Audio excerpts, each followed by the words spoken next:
Testing, testing, 1, 2, 3. Testing, testing, 1, 2, 3. Testing, 1, 2, 1, 2. Hey there, hi there, ho there. This is Ralph Hayes Jr., RH Jr. Reality Check, coming to you live over the internet through a series of tubes known as the boob tube we call YouTube, bringing you another collection of debris which I have scattered along the information superhighway.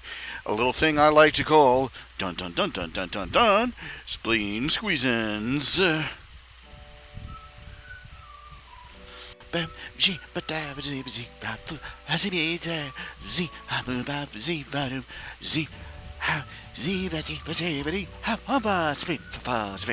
don't know if I'm drowning out the music or not with my scat. I don't know. That tells you something about the drift of language, okay? Scat used to mean shooby dooby doo. Now it means something else entirely. Political promises on a platter. Political promises on a tray, a poo-poo platter.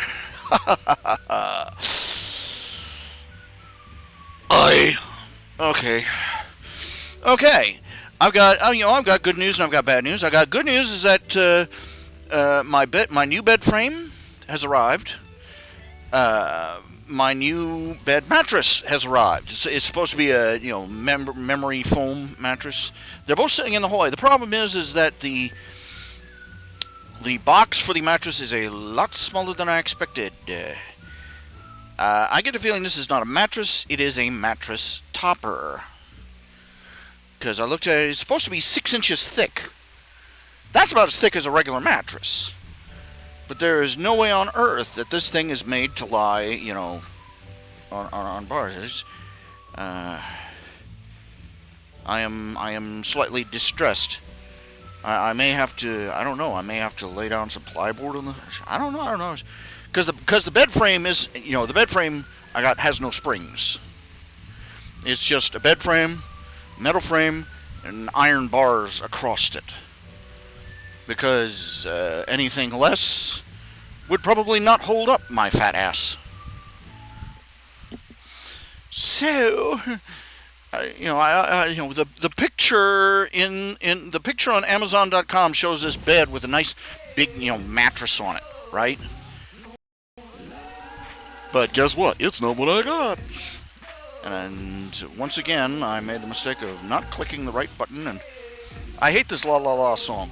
Otis McDonald, we don't love you.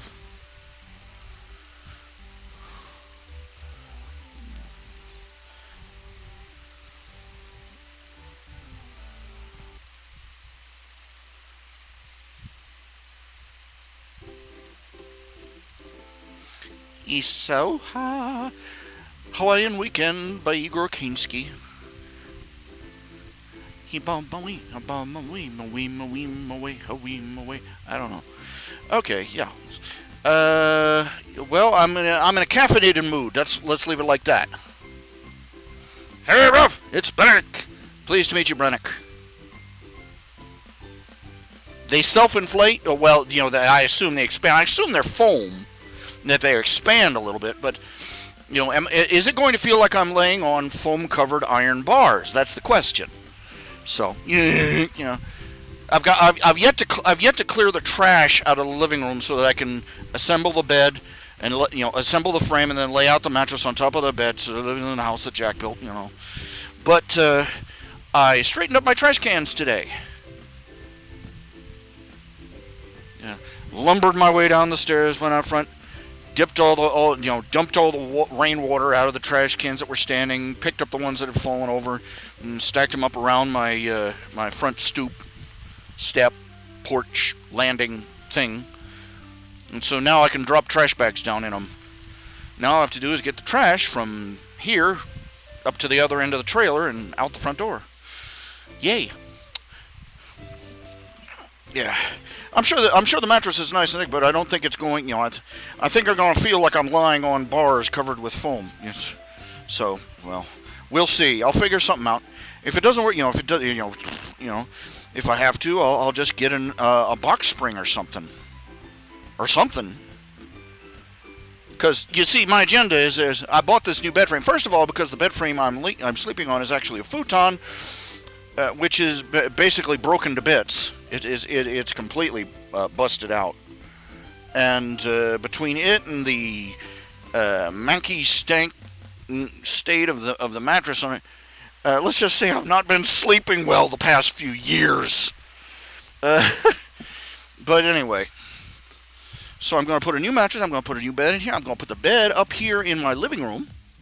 Up here in my living room.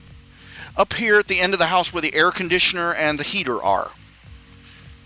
I'm going to have to rehang the curtain. A plastic tarp hanging up between the living room and the kitchen to, preserve heat. Spring cleaning, nothing doing. This is like, my once a decade shovel out. Yeah, I figure I'll be able to get maybe 1-2 bags of trash out a day before I get worn out. But anyway, okay. Let's see, commentary. Let's see, where are the stories? I have no idea. Let's see.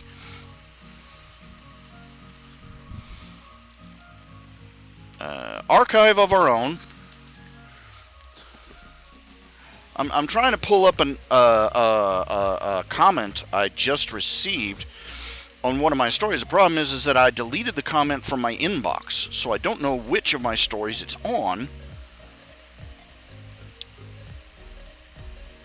Which of my stories it's about, and by the admission of the writer, the person that wrote the letter, the comment, it's a response to a really, really old commentator.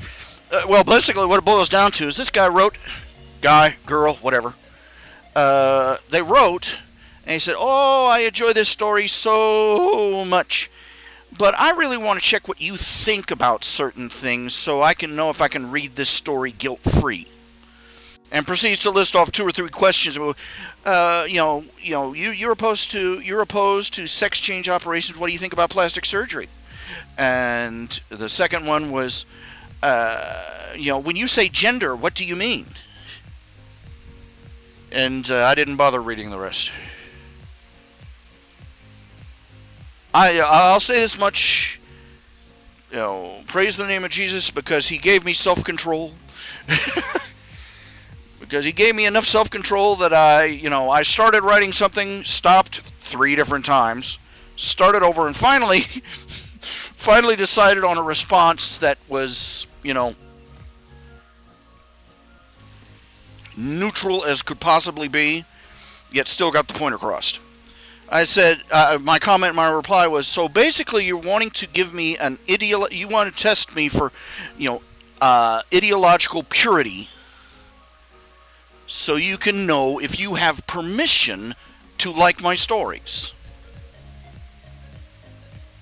And I just left it at that. I like to read the whole thing. It's just, okay,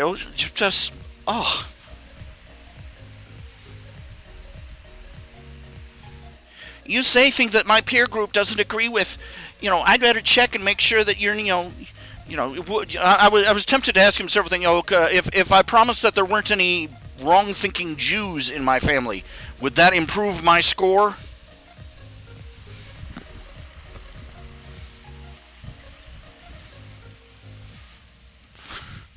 No. How about if I told you my aunt was gay? She was. My father's sister. She was in and out of that lifestyle. One of her former lovers tried to show up at her deathbed. She was quickly shown the exit.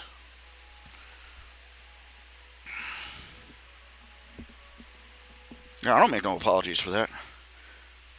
Because it was the lifestyle that she led. My aunt died in a hospital bed as her body literally shut down a piece at a time. She was the wild child of my father's family, and the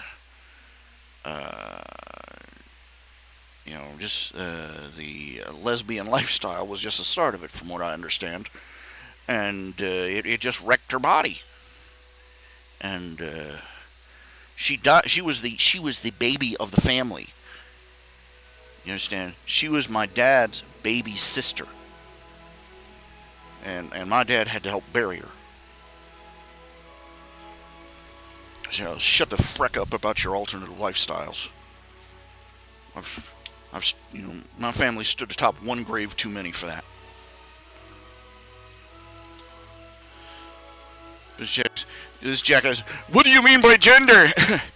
Okay, we went over this in kindergarten.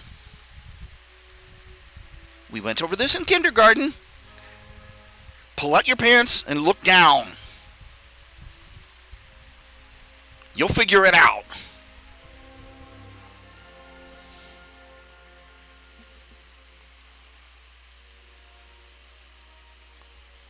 Yeah, in retrospect, that particular little, it was probably trolling. She was probably throwing out a line, seeing if she could, hook me into, giving her the full 9 yards of commentary, and then she could run. Then he or she could run off. I'm thinking she.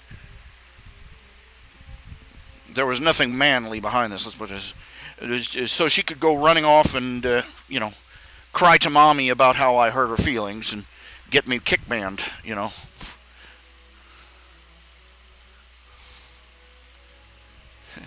Nice try, honey. Look, people don't understand. Okay, let's compare. Let's talk. Let's talk to some of the questions you had. Plastic surgery versus plastic surgery versus sex change operations. Okay, first of all, the vast majority of plastic surgery isn't just for looks. It's to restore. It's not to indulge in a vain fantasy.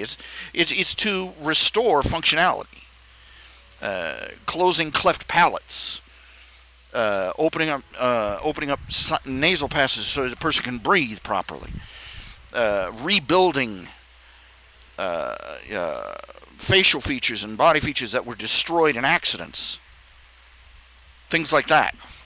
Now there's a lot of there's liposuction and nose jobs and all that other stuff, but by and large, even the vanity based stuff is about trying to restore the body to to its more healthy, to at least make it appear healthier and more natural. What sex change operations do? We're talking Island of Dr. Moreau stuff. We're talking Frankenstein in his lab stuff, and I'm not exaggerating either. This is some seriously horrific stuff. It basically consists of mutilating the body and sewing it back together in an effort to thwart the body's own natural healing processes.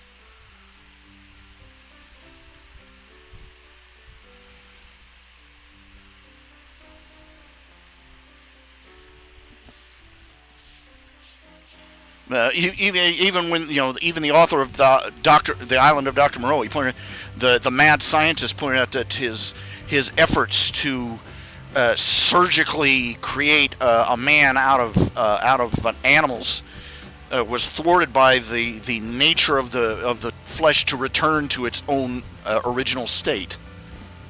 Now, I mean, this is something they grasped in the 19th century. Come on, this is and science has only confirmed it. More emphatically with every decade by genetics is one of the things that makes organ transplants so tricky. The body recognizes what isn't supposed to be and tries to react to it. And I won't go into detail. We're talking. It takes more than a few months of hormones and a couple of boob implants to turn a man into a woman. Some of the procedures just absolutely horrifying, and the consequences, the after effects, the medical problems that post-operative sex change patients have are just gruesome in the extreme. I can't even describe them because I just ate lunch. Because,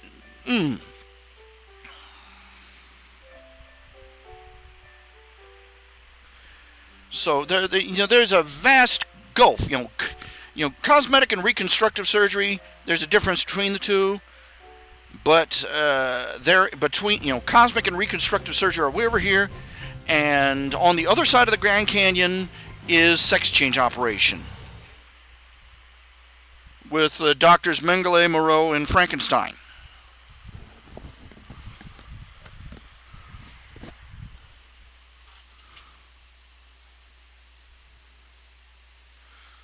And I confirmed it. Yep.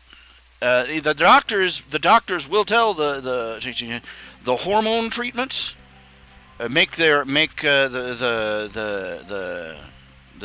patient sends their emotions off in a crazy death spiral.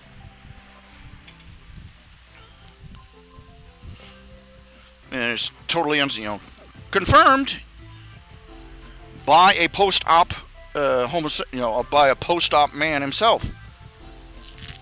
He admitted, after they don't describe just how berserk your emotions get from you go you're taking all these female hormones and you go from depressed to just boiling rage in no time at all. Just light switch. Anyway.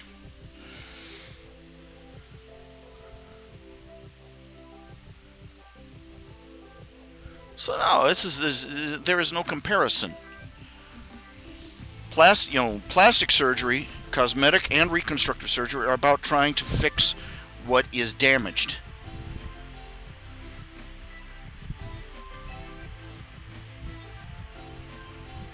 Gender assignment surgery is damaging and destroying what is not broken.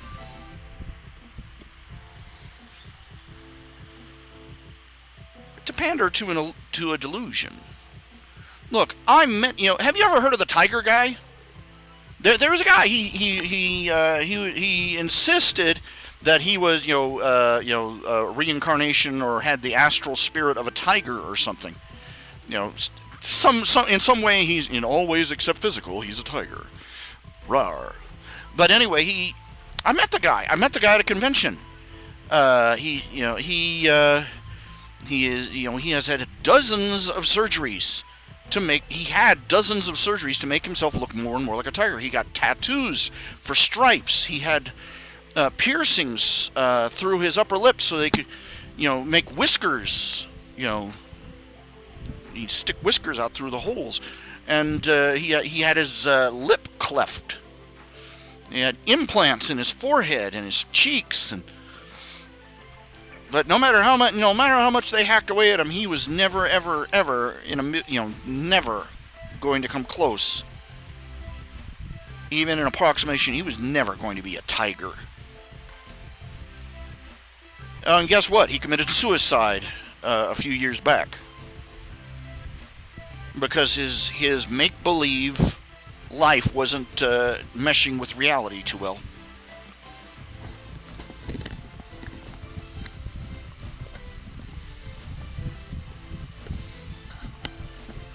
Anyway, and it's nonsense. What do you mean by talking about gender? Well, frickin' duh. They're trying to they're trying to separate the make gender and sexuality two different definitions. Because you see that way, they can make their make believe a little more believable. If they go around and if they believe like the little boy with a towel tied around his neck standing at the top of skyscrapers shouting, "I believe I can fly!" They think that if they shout it enough, eventually that, sex and gender will be two separate things. They're not, okay? And whether anybody out there wants to hear it or not, this all started with people trying to insist that homosexuality was just as natural and normal and healthy and perfect, just as normal and natural and healthy as a heterosexual relationship. I'm sorry. Your anatomy, your biology says different.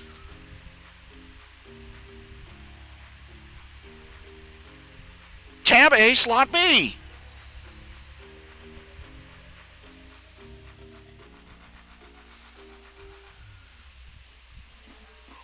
And so what they do, they go out there and get a knife and chop off tab A and try and pretend it's slot B.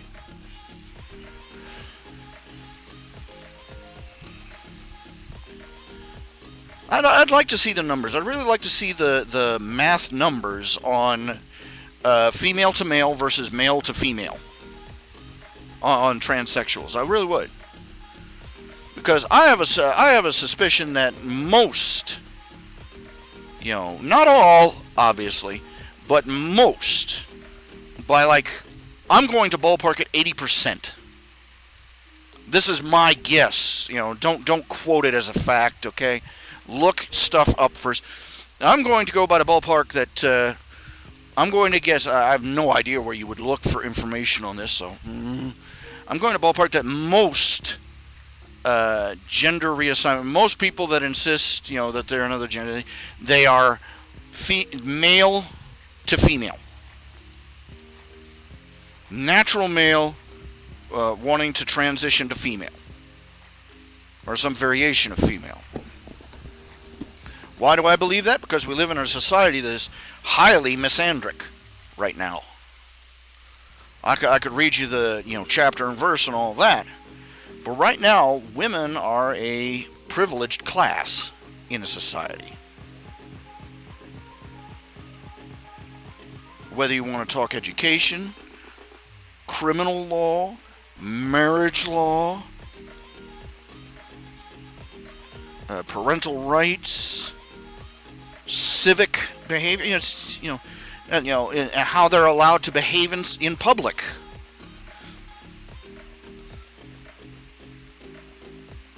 A woman can commit incredible violence, assault and battery, and any number of other things against a man. If he responds in kind, even in self-defense, everybody within 20 feet will jump on him. That's messed up. That's wrong. That's backwards. Well, not backwards. It's just screwed up, period. There's no forwards version of that.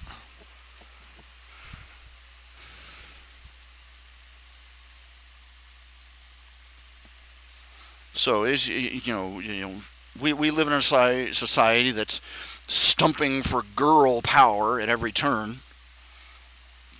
Praising the woman, praising the mother, praising the wife, praising the daughter, and men are considered expendable. The vast majority of men are it's called most people, the MGTOW groups, they call it the 80-20 rule. 80% of women are competing for the top, the top 80% of women are all competing for the top 20% of men.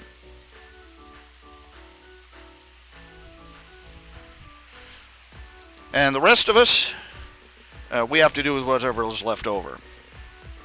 Yeah, let's say it.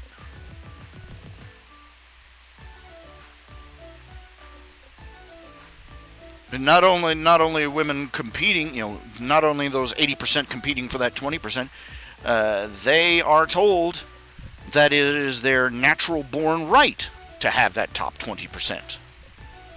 And if the top 20% doesn't give them what they want, they can go off and, relive the plot from the movie Eat, Pray, Love. Take them for all their money, then go out and tour the world, stopping at fancy restaurants and talking to Indian gurus sitting out in the jungle.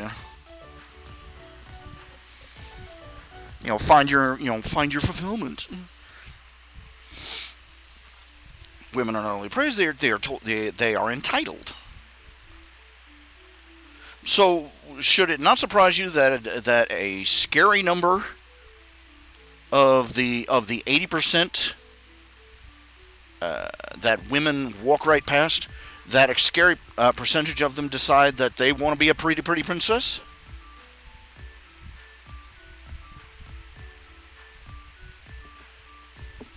Or they grow up it isn't something that somebody decides overnight. A lifetime of being told that girls are better in every way. Being told, I remember, they tried to, back in the 1980s, 1990s, they started to, some of the politicians started criticizing some of the popular shows at the time. Murphy Brown in particular. Murphy Brown was it was a sitcom about a woman who was a newscaster. And round about the last season, she got pregnant by an old boyfriend. Had the baby out of wedlock, and she goes off and has a wonderful career mom life. And the vice president at the time, Dan Quayle, said, this is a terrible presentation. Being a single mom is not like this for the other 99%. And everybody jumped all over him for criticizing poor Murphy Brown, and her wonderful lifestyle. And the refrain over and over again was, the punchline. It would have been a meme if it had come out during the internet days. Was Murphy Brown standing there with a baby and all her TV celebrity friends standing behind her going, "Who needs a man?"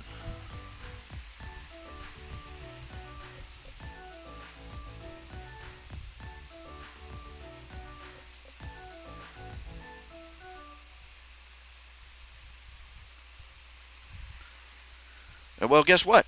The men of the world listened. Most men aren't even, the 80%. We're not bothering with the whole dating scene because we've been told that we're not wanted. We're being, and our reward for minding our own business is being told that we need to man up. We need to man up.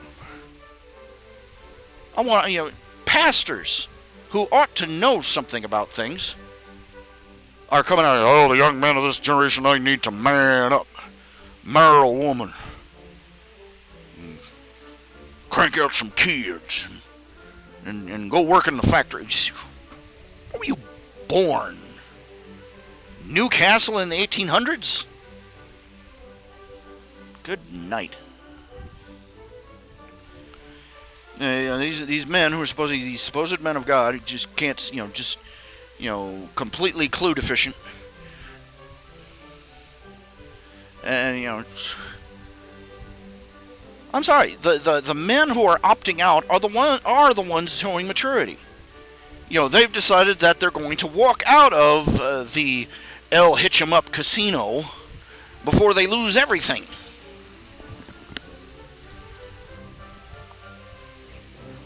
Bill Burr's got it right, man. We've got an epidemic of gold-digging whores in this country.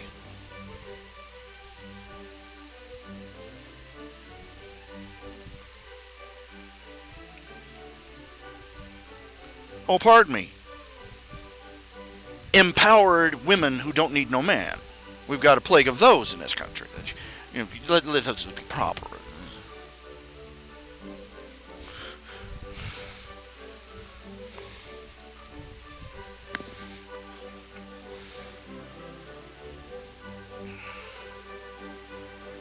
The funny thing is that most of these feminists are slamming up against the brick wall hard as can be.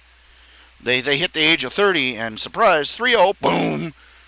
Where are all the young men that used to date me and buy me drinks at the bar?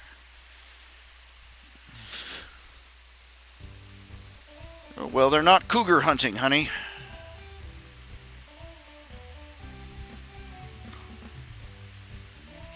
What will happen to most of the copyrights when most of these companies keel over dead? It's unpredictable. It's utterly unpredictable. Let's put it this way.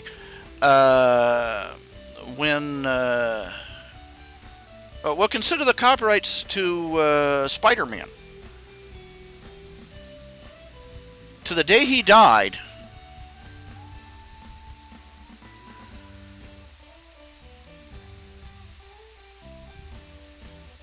the creator of Spider-Man, Stan Lee, still had the rights to the comic book, to the comic strip. The full-color newspaper comic strip that still ran to the day he died. in the newspapers. But meanwhile, you got one corporation over here that has the rights to the movies. Another corporation over here who has rights to the to the old trilogy. There are two different. There's a trilogy and a duology. There are 5 movies before the MCU Spider-Man showed up, with 2 different actors, and the copyrights are all over the map. And this is why the Marvel the Marvel movies and the X-Men movies didn't cross over, and why you had a movie where they had a movie where Quicksilver and the Scarlet Witch were in Avengers Mansion, and another one where they were in the X-Men at the same time by different actors. So you got let's put it this way: up until he died, I believe that up until shortly before he died, Michael Jackson owned the rights to the entire Beatles discography. That's right. Every time somebody played a Beatles song on the radio, or you bought a Beatles anthology, the money went to not the family of the Beatles music. It went to Michael Jackson. How buggered up is that? And then you've got the mess that the RIAA has made of copyright. Is that when you buy an album, the majority of the money does not go to the artist. It goes to the RIAA, which redistributes the money and gives out most of it to the top umpty number of sellers. The top few musicians. There's a parliament of whores and thieves. You know what I'm saying? But no, there's no telling what will happen to the copyrights. I mean, there is stuff out there that has comic strips, books, movies, plays, music, you name it, that has been sitting collecting dust because nobody can agree on who owns it. Even though our country tried to make take precautions against that. That's what copyright was in the first place. The copyright law was very simple: 15 years. You owned the right to any intellectual property made for 15 years under copyright, and then it went into the public domain. Boom, done. But they've lobbied and re-lobbied, and now they've got it to where corporations can own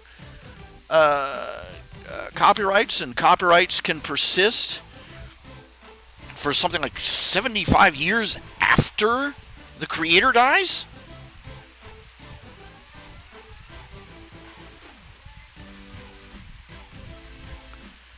It's a mess. It's an abysmal joke. That's why for the longest time I had a Creative Commons license. I still do, really. I have a Creative Commons attribution license on my stuff. It's basically a declaration that if you want to make fan art of it, fine. If you want to go out and print T-shirts with my stuff on it, fine. If you want to make stuff based off my stuff, fine. With only one caveat: you have to give me credit someplace. You don't have to pay me. You just have to state, original artist Ralph Hayes Jr. Or based off the work by Ralph Hayes Jr. That simple. Because I don't, because I couldn't think of another way to make it.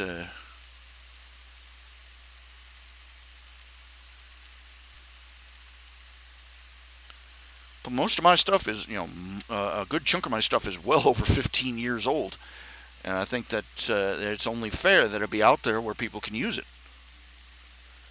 And if I hit my deathbed and I find out that there are people making bumper stickers with Quentin all over them, or T-shirts, or making animated features of Camp Calamine, or what have you, I'll go to my rest content, regardless. Maybe a little disappointed that I never managed to actually cash in on my own work, but I recognize that I have some serious deficiencies when it comes to being a professional. Not a professional artist, a professional, period. And in running my own business, I am just lucky to make to scratch on by, because but when I try and be a professional, forget it. I can't even keep myself to a proper schedule art wise.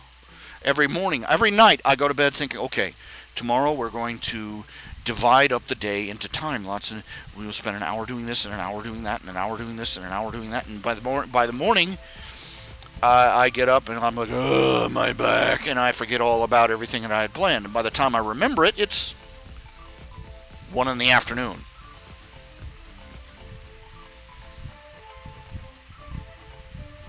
What do I think? I think that Well, I'm waiting to see what happens to these businesses right now. I don't think Disney is going to disappear, for example, but I think that they are going to be bailing for a long, long time. They borrowed close to 20 billion, somewhere between 15 and 20 billion with a B dollars, just to get themselves through the first couple of weeks of the shutdown. See, most of their income comes not from the movies they make or the cartoons or anything else. It comes from the parks.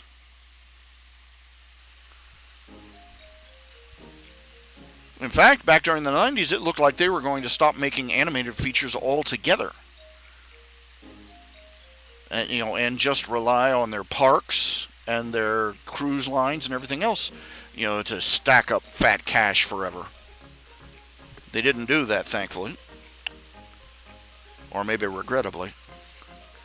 But now, surprise, the cash cow has been quarantined. And now here they are. They're going to be, it wouldn't surprise me in the least if they pop like a zit. If suddenly they became two, instead of being Disney, suddenly there was Disney and about 2 or 3 other corporations that split off from it. I wish that would be what would happen to Google and Facebook, because those bastards are doing what Disney tried to do, buying up everything, controlling everything, and just basically committing violations of the public trust on a epic scale every single day. Violating freedom of speech, selling customers' personal data, you name it. And they're just getting away with it wholesale. It's only a matter of time before Facebook and Google get together, make the beast with 2 backs, and create some new abomination to rule over the entire new, the new media.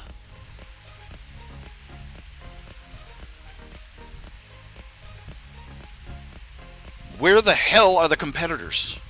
Where the hell are the competitors?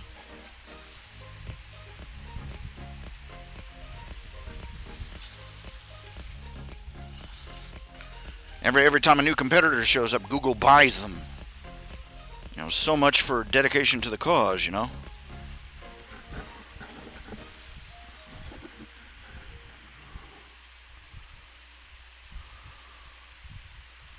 The reason, the reason I think that Google and Facebook are getting away with it is because the government, those in power in the government want them, they're waiting. They're basically waiting for Google and Facebook to merge, so basically, the government can step in and take over them entirely. Take over the internet in one big swoop. They're not gonna break Google up. They're not gonna break Facebook up. The government is probably one of the biggest customers for their dirty details.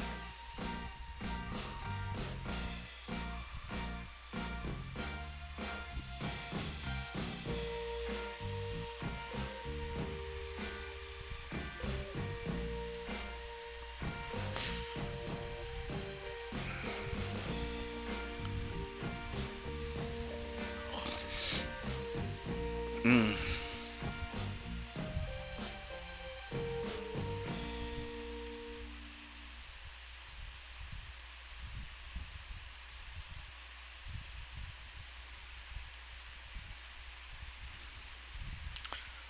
That's the those things are the main reason I went online to talk right now. Is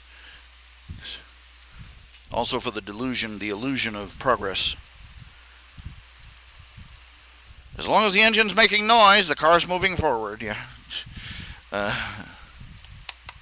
okay, do y'all have any questions you'd like to ask? Enally, YouTuber, Enally. Been a long time since.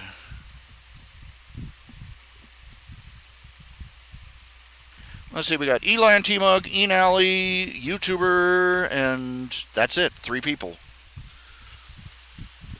We could have a coffee clutch. Oh, did the music stop again? Doggone stupid thing. It's just frickin'.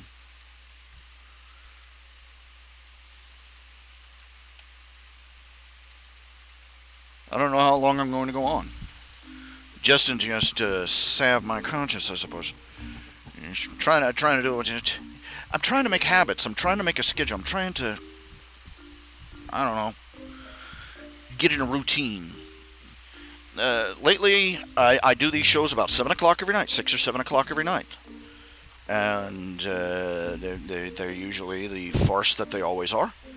Oh, by the way, hit like, hit share, hit subscribe, and hit the little bell thingy. Please. Yeah. That way you can sucker other people into this travesty.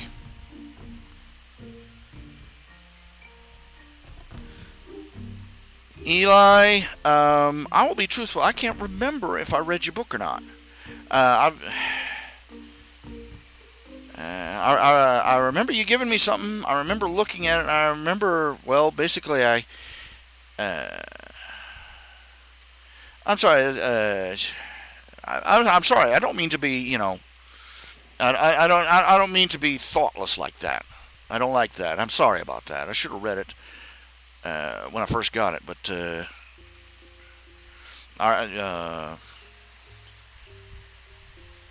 it really didn't read like a story. It read more like a description of a story. That's what I remember about it. That you read this. It read like somebody doing a synopsis. And I do what I do. I'm like a musician who plays the guitar by ear. I couldn't begin to tell you how to read, music and play from, written music, right? But same story. But for me, it's writing. I managed to write. Basically, the only reason I'm able to write with any level of quality is because I read so darn much, and you develop an ear for what sounds good, quote unquote. It's not something that I know how to teach.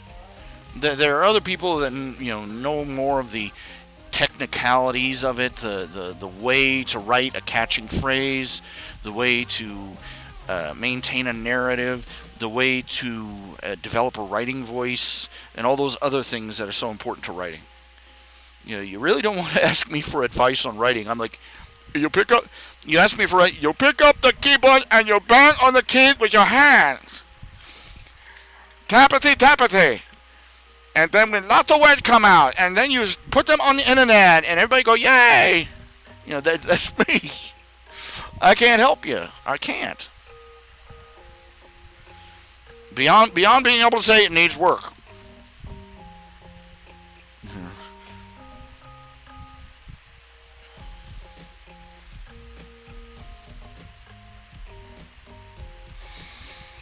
Ugh. Excuse me.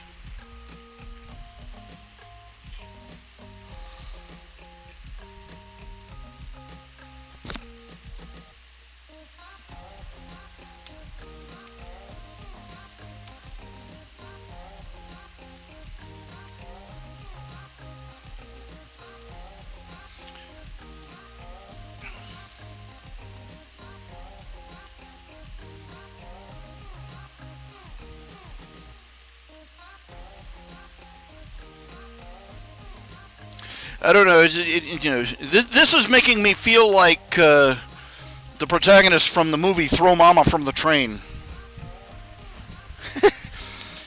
I don't know if you've ever seen that comedy. It's a comedy parody of an old Alfred Hitchcock thriller. In the original thriller, this guy one guy approaches another guy with the perfect plan. Both of them have somebody they hate so much they want to kill them, and so they each the biggest part of the thing is to hide motivation. So the idea is one of them kills the other person's target, and the other one kills the first one's target. And well, anyway, the story is Billy Crystal and Danny DeVito, and Billy Crystal. The movie opens up. His wife had divorced him, and she had stolen his novel. He was a novelist, and she had stolen his novel from him. Added a few flourishes of her own and sold it as her own. And she had become a multi-million-dollar success story. And he was a divorcee with nothing, and he was making his living teaching a remedial. He was at the community center. He was teaching a writing course at the community center, and they had this one scene where he's he got these middle-aged 30, 40 something people sitting around in the room, and he's reviewing their stories and. One woman tried to write an exciting, submarine adventures, and she was like, "Dive!" the captain said into the speaker thing, and they pulled the thing, and it dove, and they were saved the day, and and the next guy was just a guy who had written a book. It was nothing but a list of all the women he wanted to boink, and like the third guy was Danny DeVito. And Danny DeVito had written this story. It was supposed to be a murder mystery, and after the class, Danny DeVito keeps bugging Billy Crystal. What was it about this? And the guy refusing. Okay, let's sit down. Let's talk about this. Okay, what is wrong with the story? And he says, well, your story's supposed to be a murder mystery, but. And it sums up, he's just a guy meets another guy and kills the guy, and that's it. And there's no mystery. And he suggests go watch and he suggests this particular murder mystery movie to give him some ideas about how murder mysteries work. And the guy goes off, and Danny DeVito's character is a little bit off in the head. He's got a real he's got a mother from hell at home that he cares for, and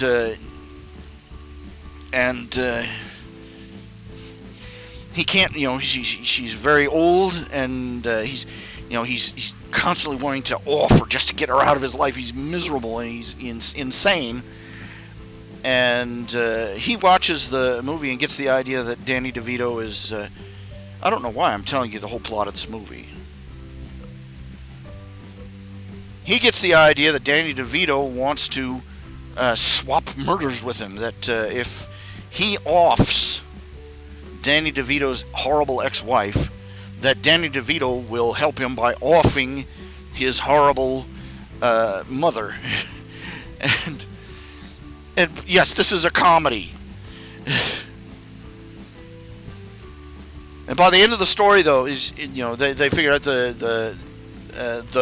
it turns out at the end that nobody was murdered. The horrible ex-wife actually fell over the rail of the ocean liner she was taking a cruise on and got picked up by a fishing smack and spent months at sea with amnesia. And the horrible old lady that was Danny DeVito's mom died peacefully in her sleep.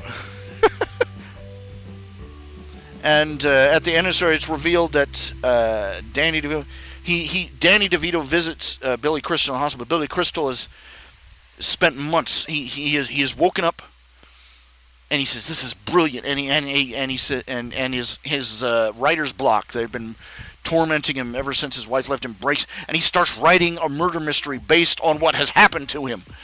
And he's just finishing the day Danny DeVito visits him in the hospital, and says, and Danny DeVito says, "I made a book. It's all about you and me and everything we went through, and and I've got a book deal." And Billy Crystal nearly strangles him. "I'm killing you, you idiot!" And he says, "Well, here's my book." And it turns out it's a children's book. He had written a. It turned out that Danny DeVito was a terrible, mentally disturbed. He's a terrible writer, but he was not too bad at writing children's stories, with little pop-up things.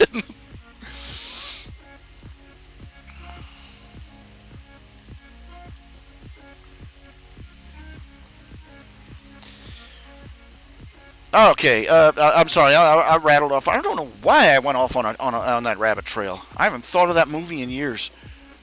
Don't know why I'm thinking of it now. But okay, Eli and Timog. Yeah, your character's power set was any damage done to him was dealt to the one behind it. Actually, that's very similar to a character that's already in the comics. There's a comic series called Gen 13. And this is, it's probably 20 years old. Good grief. Man, time flies. 10, 20 years old. Well, anyway, one of the secondary characters is a girl called Voodoo Child. And her power is that any damage directed at her, she can direct anywhere else. Into the ground, into the building around her, into other people. In one scene, she jumps off the top of the skyscraper, lands on the sidewalk, standing up, and all the windows in the skyscraper behind her shatter. Because that's where she sent the damage that should have happened to her when she landed. And another scene, she makes her way into a fortified building with armed guards, and the armed guards open fire on her. And, the bullets don't even affect her, but all of a sudden their men are going down with bullet holes in their bodies. And she walks up, she picks up one of the guns and holds it to her head and says, "All right, surrender or the blonde chick gets it." Yeah.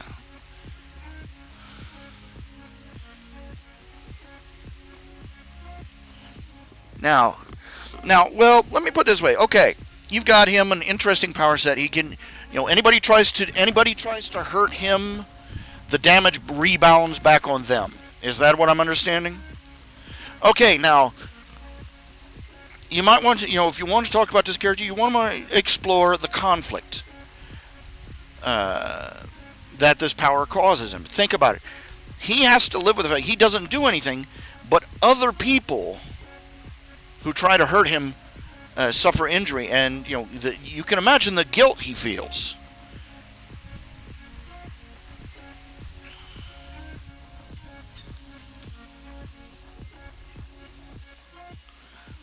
And to if he is somebody who is used to being, suppose before he gains his power, he was one of these people that was abused all the time, and basically, reached a point where, the psychological point where he thought that he deserved it to some degree. Like Izuku in My Hero Academia. He's an emotional doormat.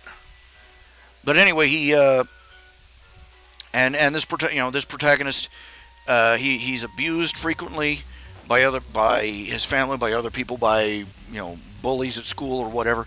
But he's accepted that as his lot in life, kind of thing. And for whatever reason, he gains this ability, this power, that whoever hurts, let's start out with, whoever hurts him, the damage reflects back on them. And he can't figure it out. Some guy, some mugger comes running up and tries to stab him and falls down bleeding.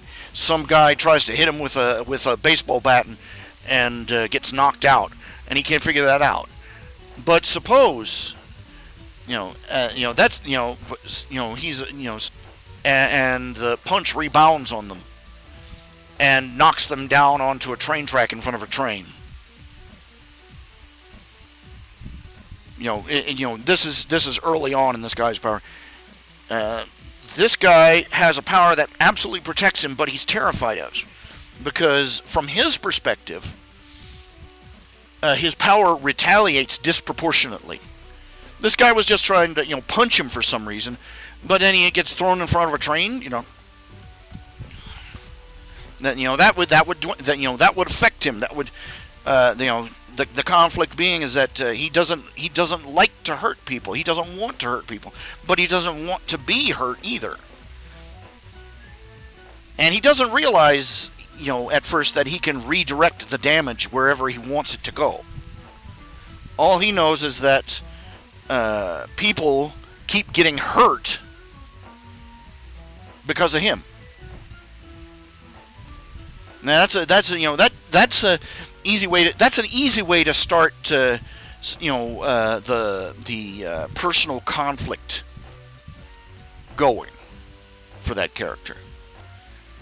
That he realizes that even though his power is totally beneficial to him, it's a burden to him. Because first of all, because only from his perspective, he can only use it to hurt other people.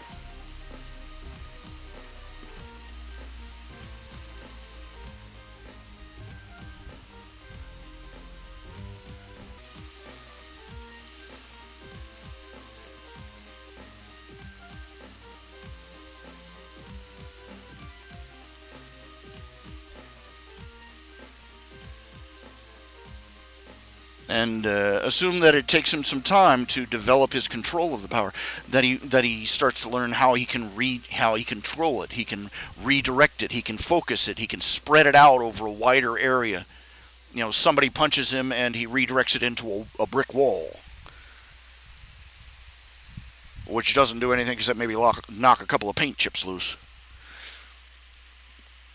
Or somebody a car hits him and he can focus it into the ground, and so on and so forth.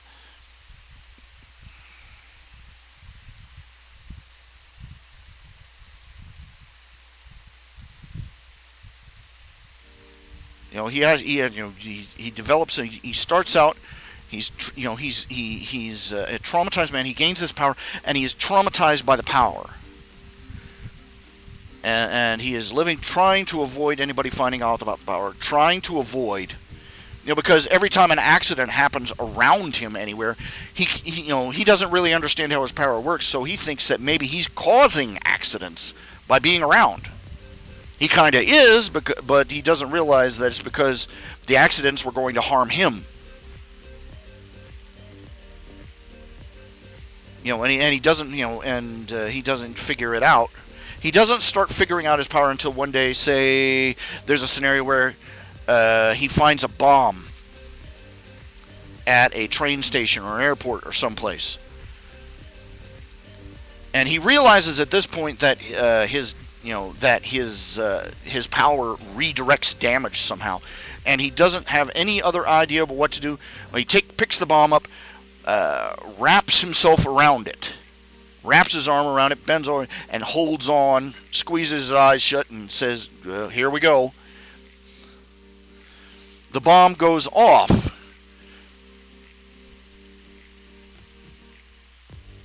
But all it does is crack the floor all around him.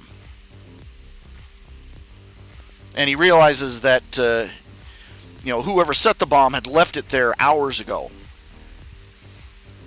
And so he doesn't necessarily have to send his damage someplace else, into somebody else. He can send it someplace else too.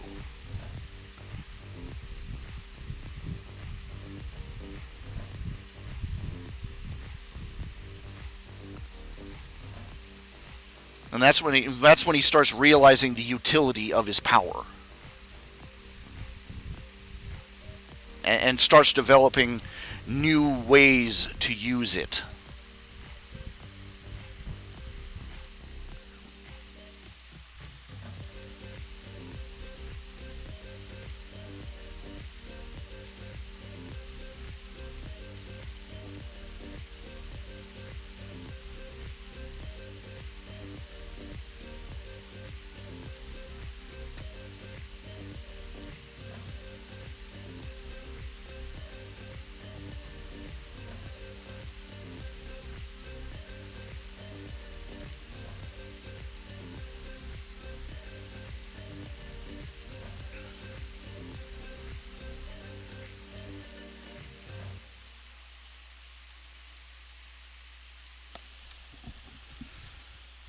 Basically, what you're describing, basically, he has the ability to uh, redirect kinetic energy.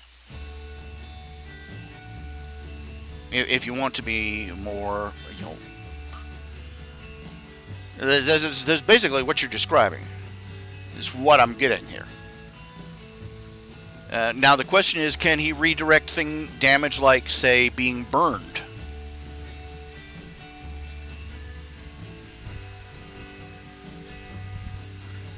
If he can redirect more than physical blows, that's a lot wider a definition.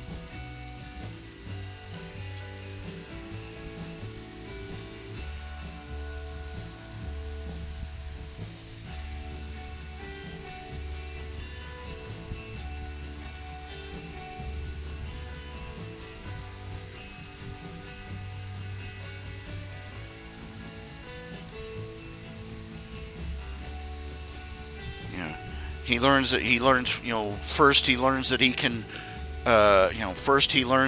reflect damage back on somebody. Then he learns that he can redirect it entirely.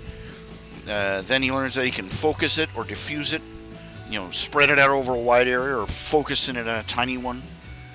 Then maybe he learns that he can store it, at least for a few seconds, before he picks what target he wants.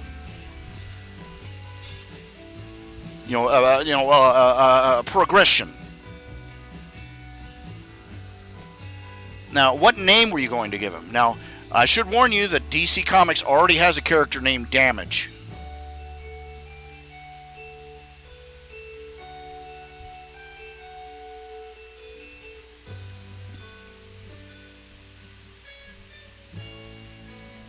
Of course, Damage's stick is that he gets more and more, is that he slowly builds up power over time and he gets more and more powerful.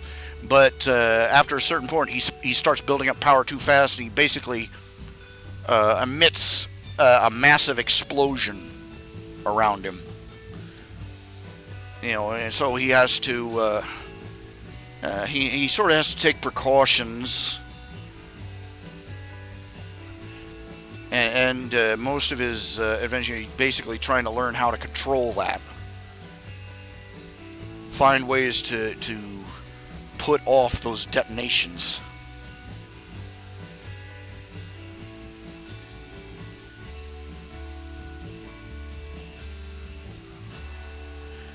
Like that girl in my... He breaks his own arm and then breaks the villain's body.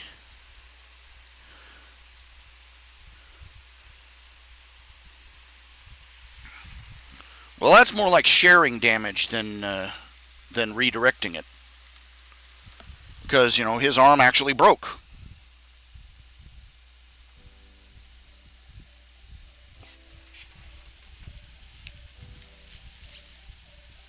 Yeah, it's pedantic, I know, but it's just an idea. I'm just throwing things out here, throwing them out against the wall. Sticky boo, but weep,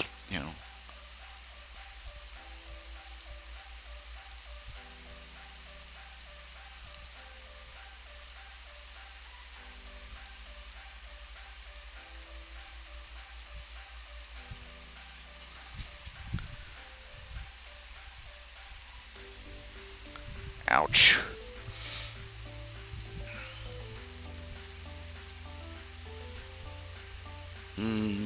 Checking a few bits of mail.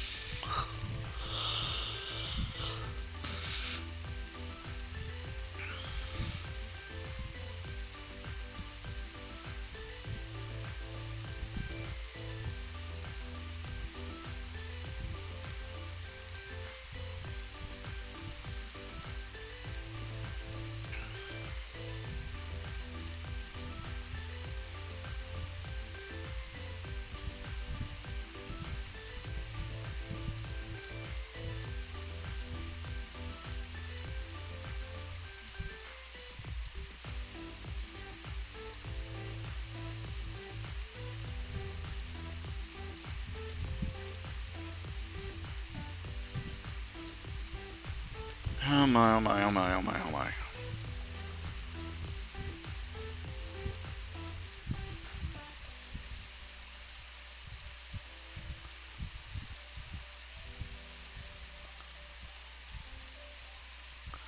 Okay, checking a few things, checking a few things. They're all working. Okay.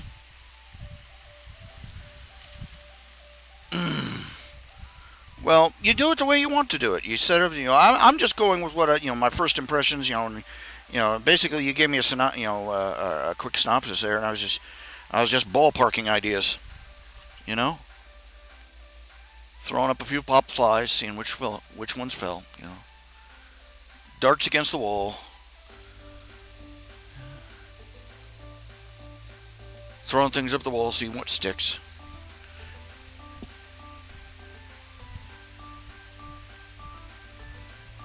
Okay, anybody that actually has to physically injure themselves to use their ability, regardless of how you're going to have to deal with somebody who has got an unbelievable level of pain threshold. And after a certain point, that stops being a plot point, starts being farce. So I'm just saying, we've already got Deadpool. That one's, the indestructible guy who heals from anything. Kind of done, overdone, in fact.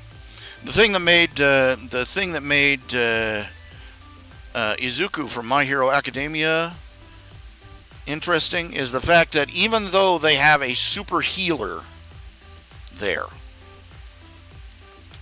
and super futuristic medicine and everything else, there are still consequences for him long term from him constantly breaking his bones early on, because he has to go through he's had to go through at least a couple of seasons where he rarely uses his arms at all, because his bones, if he overdoes it, they won't be able to put him back together again the next time. So there were consequences.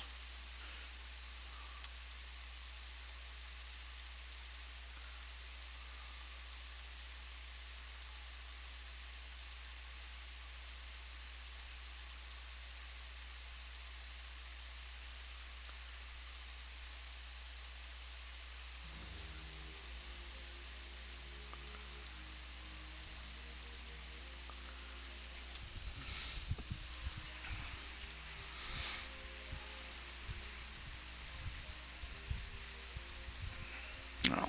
Anyway.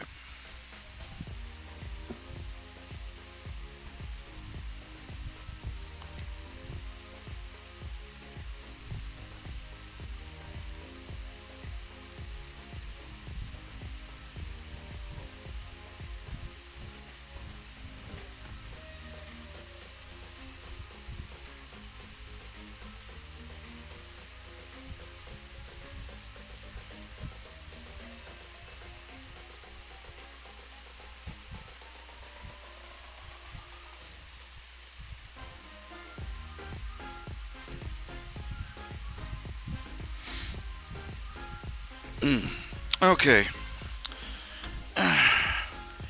This is turned into my lessons in how to write fan fiction. I don't know when that happened. One of the things I've constantly come up against is my characters. My characters don't face a lot of they don't face a lot of. Well, that's not true either. I'm looking for how to phrase this. They could easily be. Many of them could easily be accused of being Mary Sues.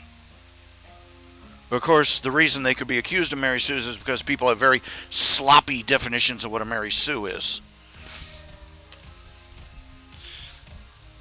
Most people use the definition Mary Sue is an overpowered character. That's not true. That's not correct. I submit to you, Superman is an overpowered character. But he's not a Mary Sue. see, the best definition I have ever heard for a Mary Sue, the best definition I've ever heard for a Mary Sue is a character who is so perfect that they are unchallenged by the events of the narrative. Superman, for all his, he's, ridiculously powerful by any standards. Whether you want to talk Golden Age, Bronze, Silver Age, Modern Age, crazy powerful. But he continually faces challenges. He faces challenges. He sometimes makes mistakes. He manages to come out on ahead at the end. It became something that nobody can beat Superman. It became something of a cliche. But it's still, Superman stories are still being written, and they're good ones. Because, again, he faced challenges that he had to overcome, that he had to learn from, that he had to, Now, we take, for instance, the protagonist from the notorious fanfiction My Immortal, which is probably, it's nobody can agree on to whether, it's so awful, nobody can agree on to whether it is a parody or not. But either way, the protagonist is a Mary Sue. I can't even remember what her full name is supposed to be, but she is absolutely awful. And she is perfect in every way. She is always right. Anybody that disagrees with her is one of the villains. And no matter what she has to, she's better than, period. She's not faced by any real challenge. She's not challenged by the events of the narrative. She's not changed at the end of the narrative. Well, there you have it. She's a Mary Sue. She's so perfect that reality just bends in circles around her. All the good people love her. All the bad people hate her, and she's never wrong, and she's never failed at anything.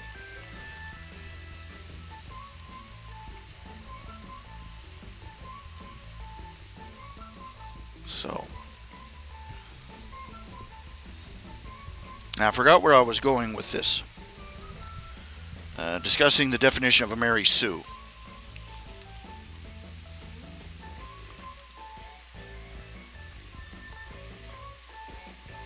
I forgot where I was going with it. I forgot where I started with it, actually. Discussing what is and what isn't a Mary Sue. And this was in relation to, I can't remember what we were talking about.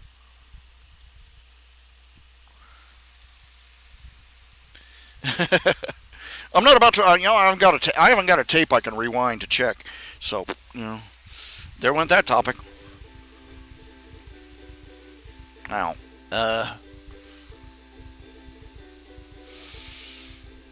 well, like I said, yes, some of my characters have been accused of being Mary Sues. And, maybe a little bit. I'm worried about that. It bugs me.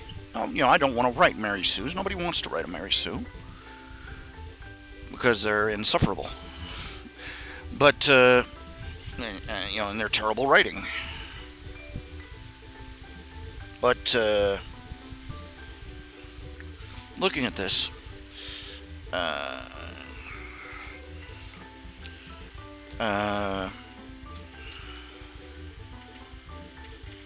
I think the largest reason that my characters are being accused of being Mary Sues is because they're not politically correct.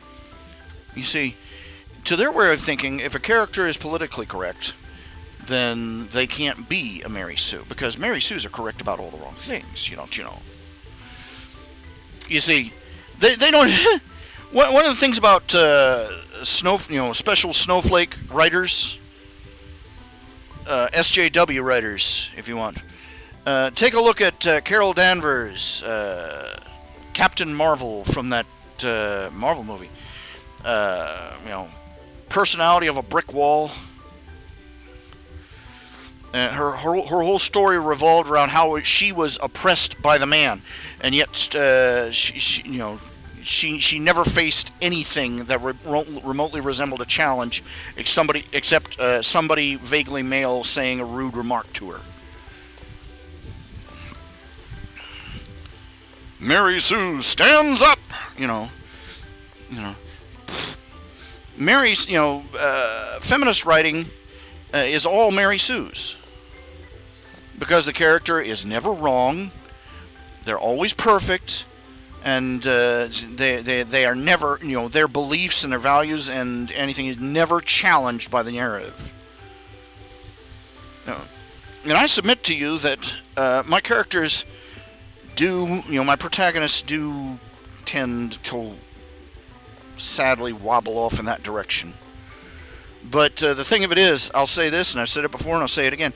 I notice that the fact that they are more right-leaning than left-leaning seems to be the real problem. Because if my characters were out there, towing the SJW line, nobody would even notice. Nobody would even mention how left-leaning they were. Except a couple of conservatives, and nobody cares about them, right? All these people complain, you're right, Mary Sue, you're right now. Yeah, my characters are all Mary Sue. Yes, your characters are all Mary Sue.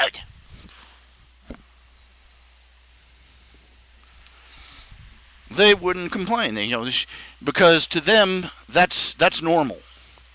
That's the default setting. They are immersed in that way of thinking. Like a baby in the womb, and that's perfectly natural to them. And it's perfect forever. And they're like a goldfish in the bowl. The goldfish doesn't have a word for water. So this isn't water. This is normal. My thinking isn't leftist. It's normal. No, they don't know from normal. They can't write a left-leaning a left-leaning character without making them a Mary Sue, because my God, making a fully fleshed out character means that the character has questions, has doubts, makes mistakes, has people disagree with them who aren't the bad guys. I need to have more of that in my own writing.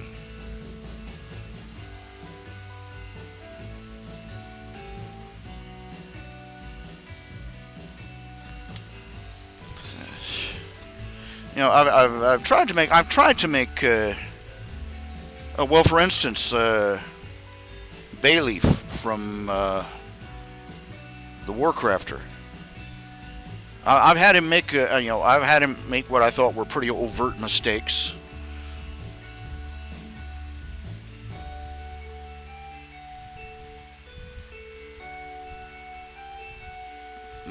But I haven't really, I haven't really had anybody, stand athwart him and saying, he's never gone off in a direction. He never had anybody whose opinion mattered to him stand and saying, no, you can't do, this isn't the right way to do things. I can't really say that I have.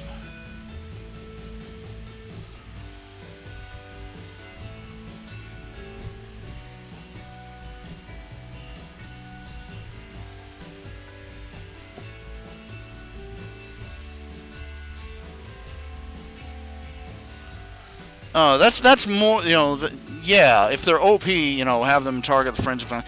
That's not what I'm talking about here. I'm talking about, I'm talking about, more emotional challenges, mental challenges, spiritual challenges, emotional conflicts.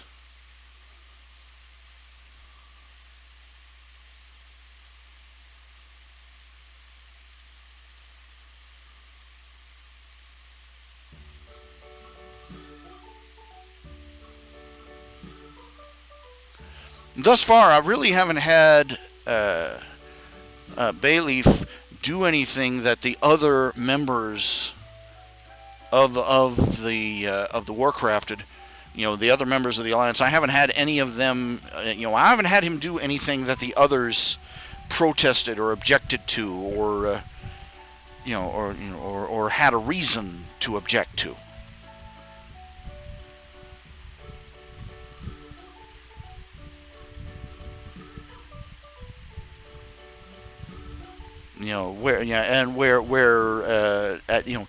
The thing is where you have to have a point where to develop real conflict between two characters, you have to have a point where the audience themselves has a little doubt about whether the protagonist is right. You get what I'm saying? There has to be a point where, at least in part, the reader agrees with the other guy. At least in part, or at least to a degree. Like there was the original, there was the graphic novel Superman. What's so funny about Truth, America? Truth, Justice, and the American Way. What's so funny about Truth, Justice, and I can't spit it out. The title was "What's So Funny About Truth, Justice, and the American Way." The idea is this band, this team of about 4 or 5, hardcore, 90s style, hardcore heroes, superheroes, shows up. And they're tough, they're ruthless, and they don't hesitate to kill. And they don't hesitate to cross lines that the other heroes won't. And they're badass, and everybody loves them, and everybody's running around wearing their costumes and their merchandise. And Superman's protesting the way they're behaving, and he says, this is unacceptable. You waded into a third world country and and fought a war. You stopped some bank robbers by breaking their arms. You excessive force, to say the least. And everybody else is going, shut up. You haven't been able to. You and Batman can't seem to keep up with the frickin' Joker. And there reaches a point where in the story, even though it's obvious that these guys are in the wrong, but you're still going, they kind of have a point. For all their noble intentions and beliefs, Superman and heroes like him they failed to keep Lex Luthor in prison. They failed to stop the Joker. They failed to stop they're always there rescuing, and every other week the villains they fought are coming out through a revolving door, and all the innocent people in the street are frustrated and angry that Superman and the rest of the Justice League won't stop pussyfooting around. This is something that the writers and the artists and the fans, the readers, have been quibbling about for years. Decades. And various writers have come up with various speeches and such that the superhero gives on we are not judge, jury, and executioner, and crossing the slippery slope and all the blah blah blah blah. But that means very little to a woman whose baby boy was killed by a stray bullet from one of Joker's minions. Or somebody who ended up in a wheelchair because he got poisoned by the Scarecrow and ran out into the street, and so on and so forth. And he brings up these points, and Superman actually has to back down, because he realizes, he's conflicted, he's shocked, he doesn't realize, just how much public opinion has swayed away from him. And he's and listening to all these things, he starts doubting his own convictions.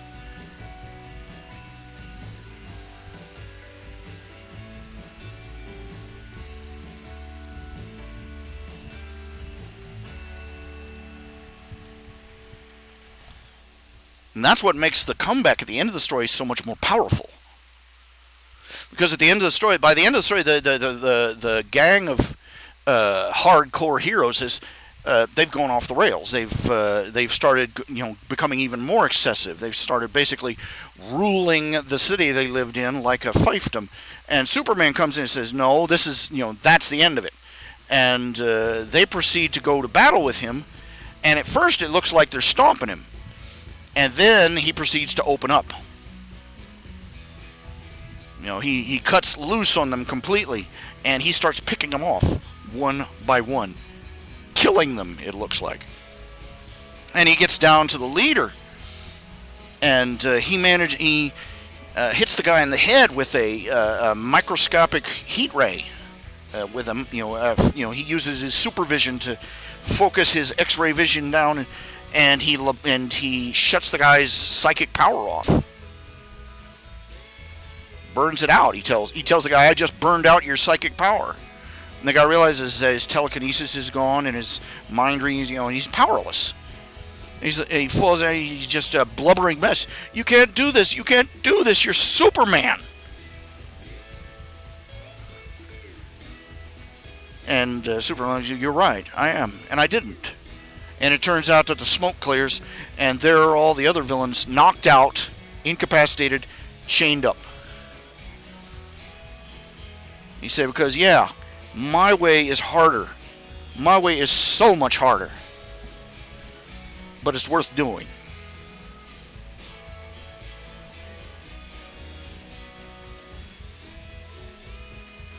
And by the way, your power will be back. I didn't burn it out. I just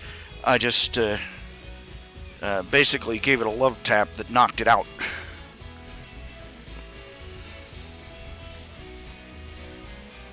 Once it gets over the shock, you'll be back to normal. But by then, you'll be locked up in one of our super prisons.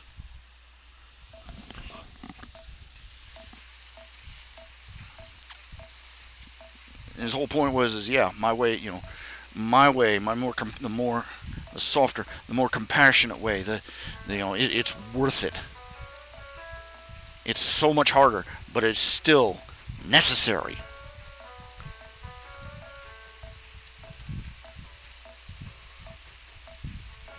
Because if we let ourselves go off, if we let ourselves cross one line, pretty soon we don't have any lines at all. And that was the whole point of the book. Now, I still personally don't I don't entirely agree with it. That's the thing of it. I personally think that the villains at the end of the story, they still had a point, because the Justice League refused to take harsher measures. Things were far harder than they needed to be, and a lot more innocent people suffered. But I submit to you that in our legal system, everybody talks about, for instance, everybody talks about how low the crime rate is in Japan. What few people talk about is their conviction rate. They have an almost 100% conviction rate. There is something 95% or more.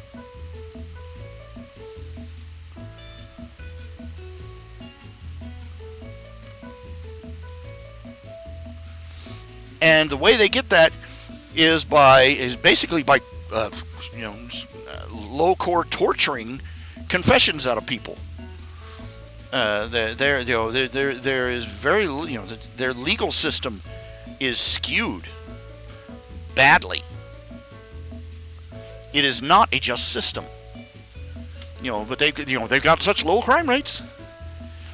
Yeah, too bad. They got such low crime rates, and they got prisons full of innocent people who confessed because they were denied food and water and sleep until they did.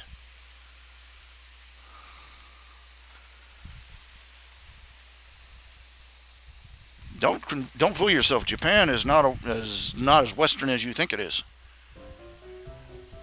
But that is changing slowly. far too slowly for any sensible person's taste. Now,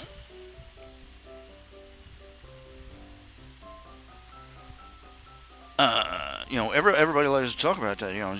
That's the price we pay in our society. The price we pay in our society for innocent until proven guilty, and all the other protections we have is that, yeah, there are quite a few guilty people who get off because we do not have sufficient proof to lock them up. But sufficient proof should be a necessity regardless. Now, submitted for your consideration.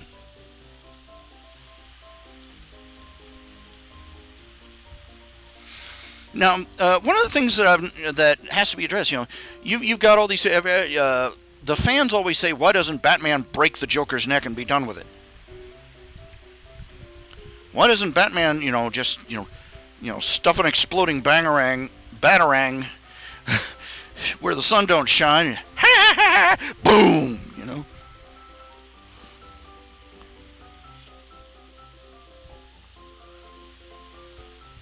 why aren't the and everybody's asking, why aren't the superheroes getting a little tougher on these criminals? And the question comes back, that nobody's asking, is why isn't the society that Superman and Batman and Wonder Woman and all these heroes and villains live in, why isn't their government doing that? That's supposed to be, they keep saying, it's the job of the courts to decide innocence or guilt. And the courts are, apparently the courtrooms in Gotham and Metropolis are falling down on their asses. Think about it. Just how incompetent and or corrupt a judge would you have to be to keep putting the Joker back in a mental health institute rather than putting him on death row?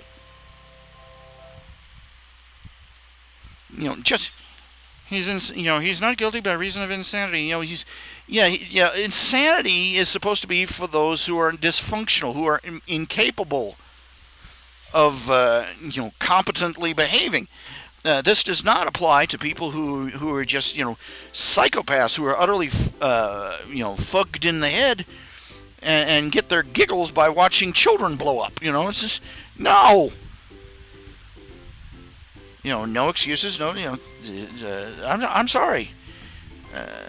There's a kind of crazy you put in an insane asylum, and there's a kind of crazy that you put in a chair.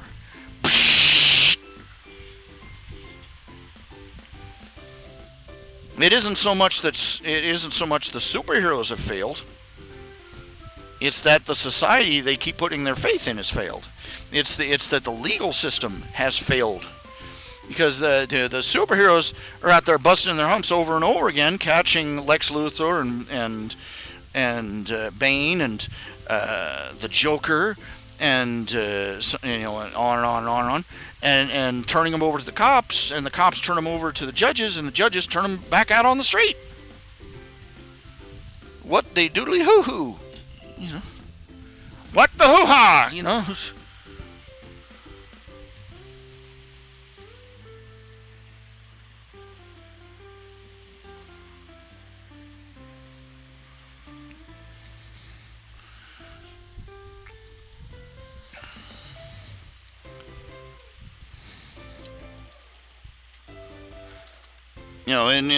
in Worm, even in Worm, the heroes were busting their humps trying to catch bad guys, but it was the system, the government, the PRT, trickling back through the star chambers and shadow cabinets. It was Cauldron, buggering them, just screwing the heroes over by making sure that the villains, like the Slaughterhouse Nine, ran around free and loose. So it wasn't the hero's fault.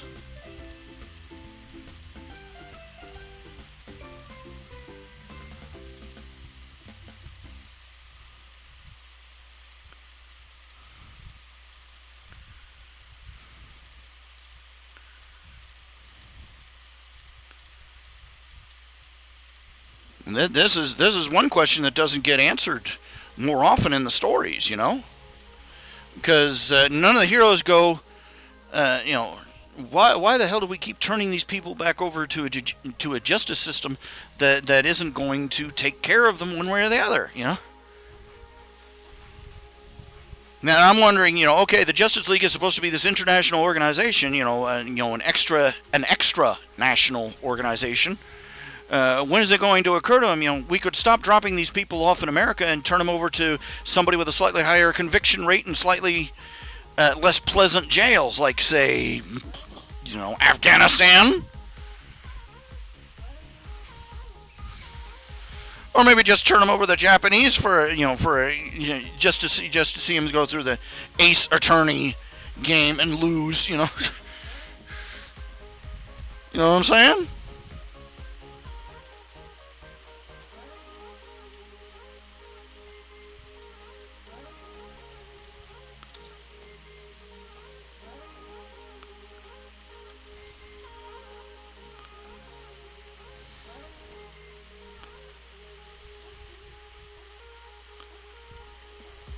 Zippity frickin' doodah.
I can never remember. Is it California or Greek salad that has the oil?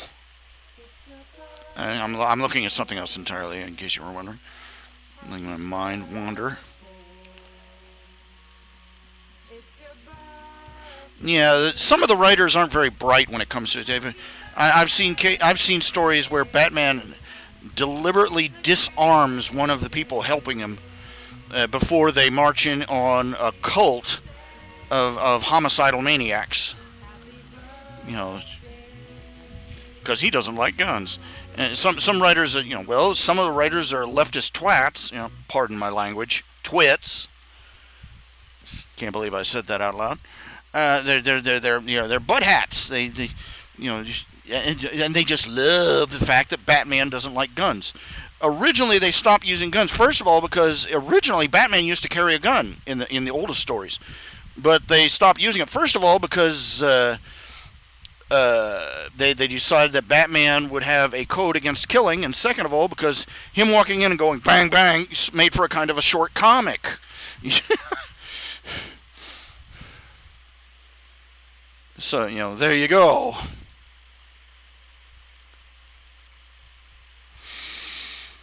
What they didn't have, he wasn't a gun-phobic lunatic. He wasn't an idiot about it.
seriously want to order some delivery so I can get some. I want to get more caffeine. I want to get more cola.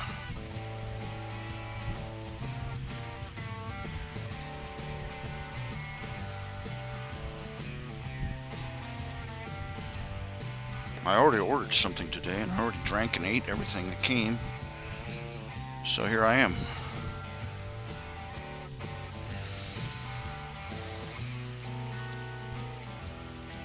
I got this order here. I said, okay, I want some soda. So I ordered 2 liters of soda. That's $6. But that's not enough to have delivery. So I said, okay, a cup of ice cream. You get a big cup of ice cream, get $4.25. So that's just $10. And I'm like, well, I just don't want to just order it, just soda and ice cream. So I just ordered a grilled chicken salad for $8.45, and now I'm up to $18.60, and it's $20.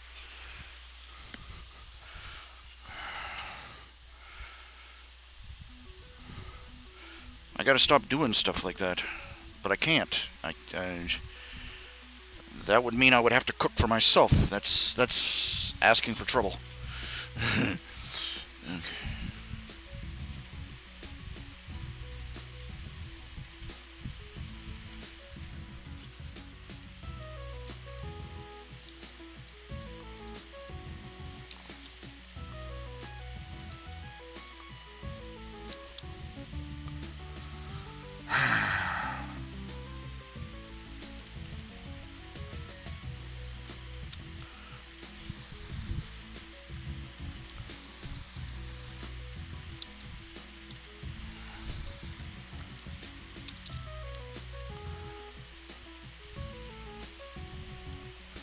I could call a grocery store. The grocery store does delivery, but they only do it during the weekdays and in the morning. You have to call in before 10 in the morning to place a order for delivery of groceries.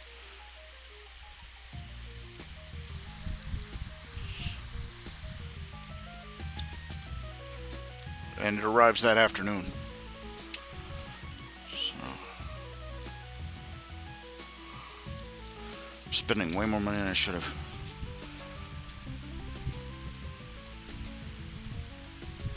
Probably shouldn't. Probably should. Probably shouldn't. But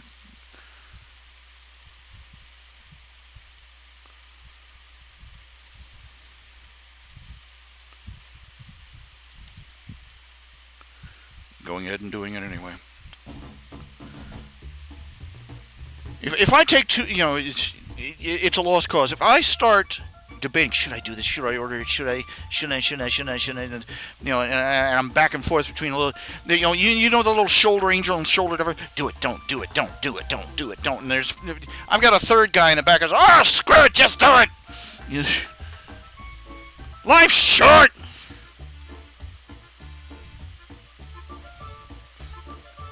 But I'll regret it. You'll regret everything later. Do it! You're driving me nuts!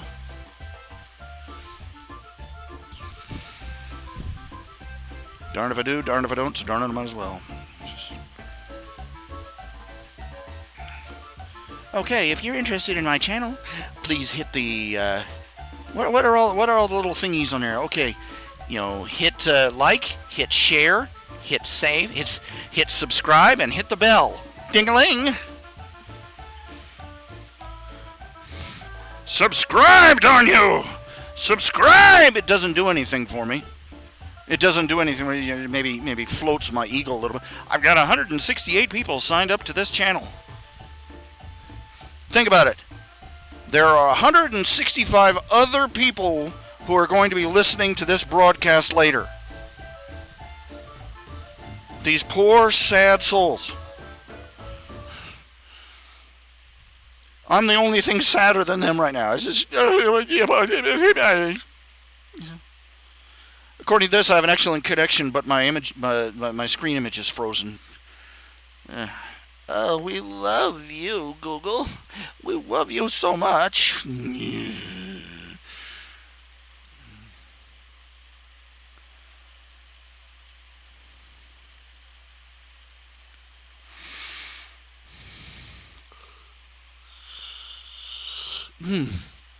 Excuse me. Big yawn. Big yawn. Little yawn. Okay. Have I seen Bowshock Infant Elizabeth? Labyrinth from Worm. Oh, Bioshock. Yeah, I've seen some. I've seen some of those Shock games. Bioshock and something Shock and yeah. Basically, those last two of those Bioshock games, they were written by people who by disaffected leftists who wanted to make fun of objectivism and Americanism without understanding either of them.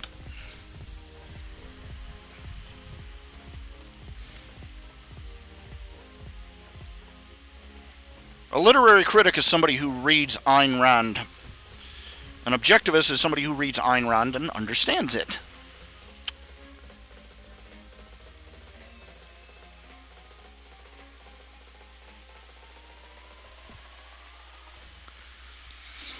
Yeah. You see, this is something you have to understand.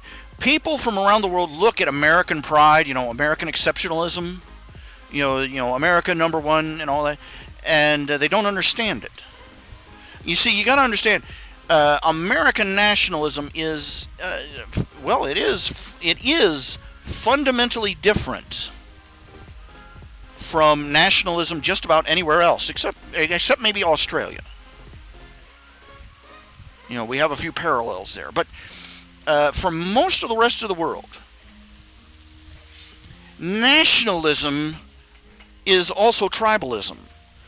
You got to understand that that most of the nations, their formation, their genesis, was geological in basis. They were separated, by mountains and rivers and oceans, and divided up by the terrain, for the most part. And that resulted in, people settled in an area, they had certain tribalism. And that's held true for thousands of years.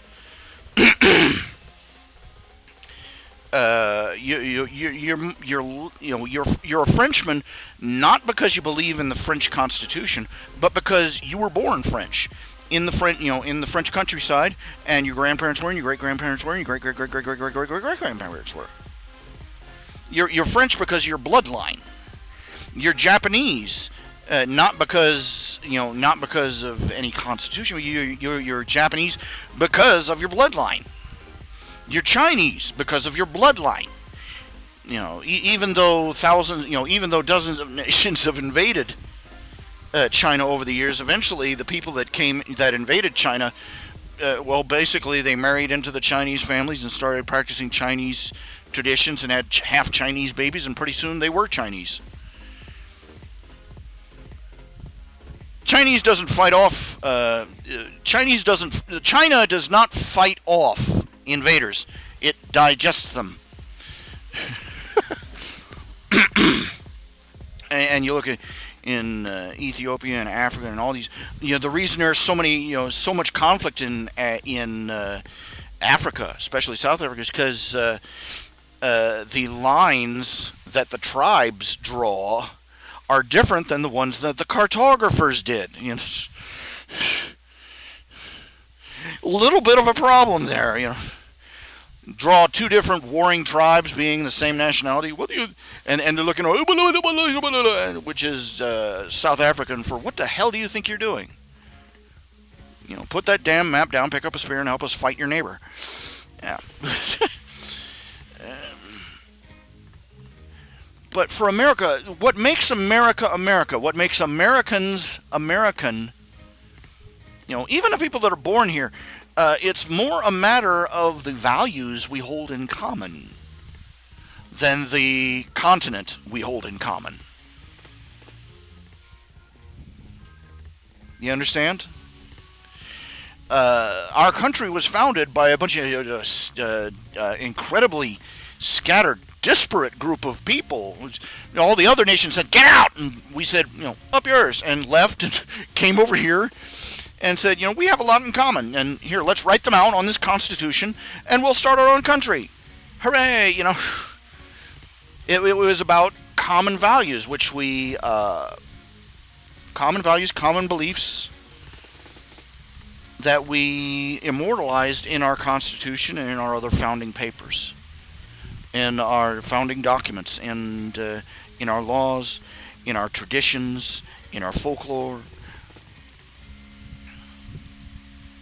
For us, it's not about This is why you can have a Japanese person and a person from Japan, a person from Africa, a person from the Middle East, and a person from jolly old London, all living in the same neighborhood, and say they're all Americans. For us, it's a matter of shared belief. Life, liberty, the pursuit of happiness, the belief in freedom, the belief, that in representative government, and so on and so forth. That's the fundamental difference. These other people look, these other countries, you can understand their confusion. They look over here and they see us waving on our America, bleep, yeah, and it freaks them out. Because the last time they saw they saw the Germans over there, Bomben auf London, Wiener Schnitzel, Nazis, and the Germans ran off, and even for Germany, when their supposed philosophical ideas were based around the idea of a German tribe. They see our patriotism and see tribalism, and they don't understand.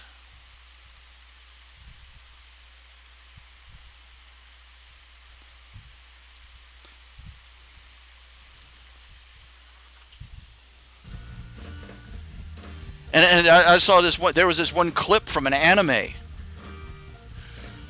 This one character. He's a blonde guy with sunglasses and wears a red, white, and blue clothes. He has a star-spangled bandana, and he says, "We're not tolerating that in America." And they say, "But you're not in America. America's wherever I am." And I'm like, this guy kind of gets it.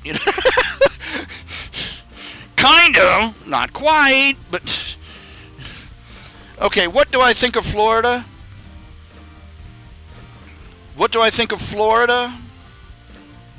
I'm assuming you're talking about all the Florida man stories, naked Florida man drives lawnmower down interstate kind of stories.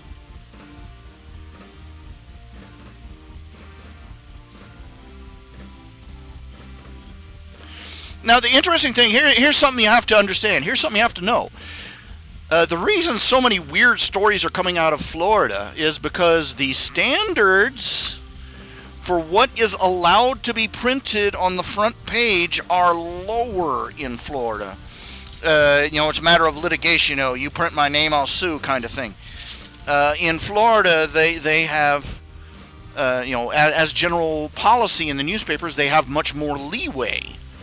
They're allowed, to print out these stories and post the pictures of the crazy lady with curlers in her hair attacking the Walmart guy. You can see that. They're allowed to put it out, and so those stories go national or international, while everybody else is tidily looking around and trying to determine if they have legal permission to do so.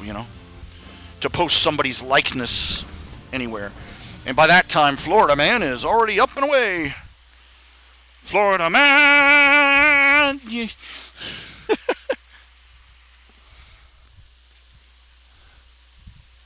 my favorite thing, I think it came out of Florida. Some guy standing in the street, shirt off, hair, long blonde hair blowing in the wind. He's holding an American flag and head banging into the hurricane winds as the storm comes on. America,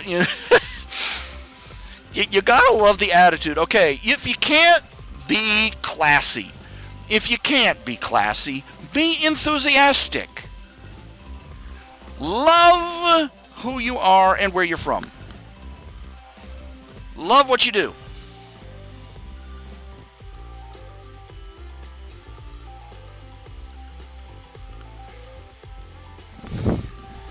As Jeff Foxworthy put it, redneck is another term for somebody with a glorious lack of sophistication.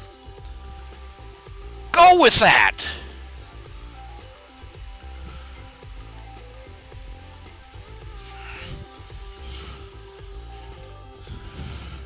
Now, nobody likes to be looked down on, and a lot of people get embarrassed by it. But the average redneck attitude is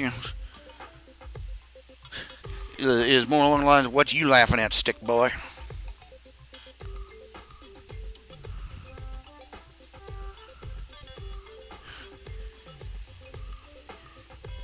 And they'll roll with it, man. that's the thing about Nip and Tuck is one of the things I haven't really shown very much, but Nip is more of the embrace your inner redneck kind of guy, while Tuck is more, don't be doing that in front of the outsiders. That one strip where Tuck is trying to give directions to these two terrified-looking tourists, and there's music playing there. Okay, you need to turn down this road here and go left, and he turns around and, doggone it, if you don't quit playing dueling banjos, Nip, I'm going. That was supposed to be the difference between the two of them, if anything. But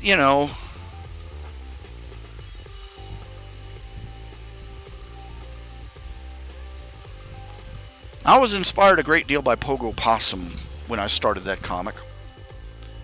I was also inspired by Little House on the Prairie and all that.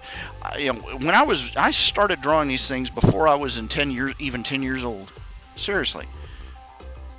Started fiddling around drawing pictures of Nip and Tuck. I was basically ripping off every Saturday morning cartoon about hillbillies I'd ever seen. But I read Pogo Possum and I'm like, okay, we have a calling. And I didn't realize that it was years before I realized the outfits on Little House on the Prairie were supposed to be 100 years out of date. The earliest Nip and Tucks had the girls walking around wearing bonnets. I was not an in touch with it kind of kid.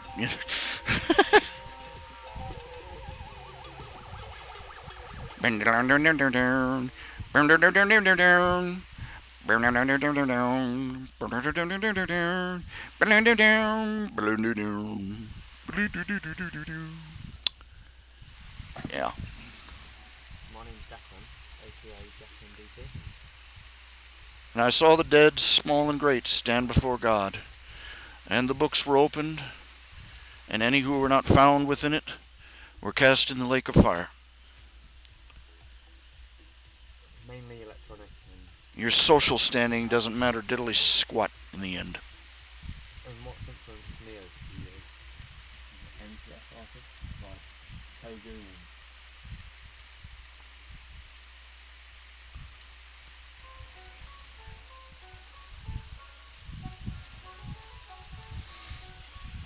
It's whether you know Jesus or not.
In the end, what rewards you receive in the hereafter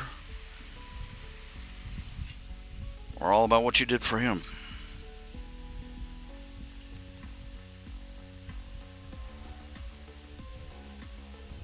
What sacrifices you made, what contributions you made, what good you did. Now, okay, it is 9:15. It's been 2 hours. I'm going to go ahead and call it a night. I'm feeling a little tuckered in. Thank you all for tuning in. We'll try and do a slightly longer show tomorrow night. See about that. What do you say? Thank you again. Hit the like, hit the subscribe, hit the bell.